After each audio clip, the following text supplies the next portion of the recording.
So, and what you have now, the decision that we have reached as a government is to move the screening point to the border. As of now, the screening point is in Dadaab, which is 60 kilometers away from the border. Now, this way, you allow all these other elements to come in.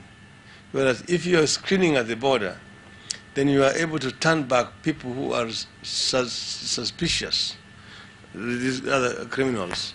And then you can also identify people who need treatment, the sick, who should be isolated and given immediate attention. Otherwise, you'll find that people are walking that additional 60 kilometers to get to the Dadaab point. By the time they arrive, they are so emaciated and dehydrated completely. If you go to the camp there, you'll find women with children who are almost half dead because of the distance they have had to walk in the scorching sun without water. We are appealing to the international community to set up camps inside Somalia, feeding camps inside Somalia, because a large portion of Somalia, particularly bordering Kenya, has now been liberated and is under the control of TFG, not the Al-Shabaab. And therefore it is possible to set up the camp.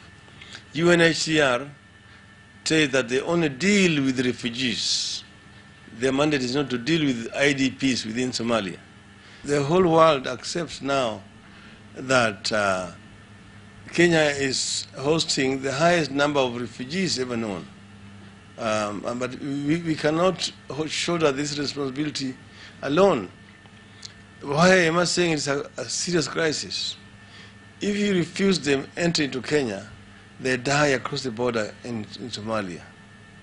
Because if you go and listen to stories of those women, you ask her, where did you come from? One of them told me she came from Mogadishu, which is over 500 kilometers away.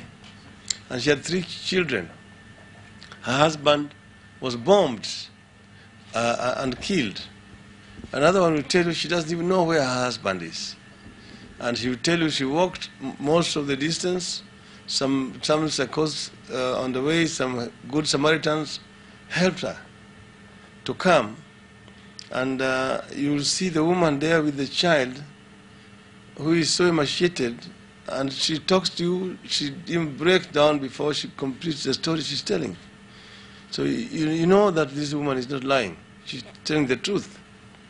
So it is a serious humanitarian crisis that must be faced. We cannot just say, enough is enough, seal the border. Then you are killing other people on the other side of the border. That is not humane.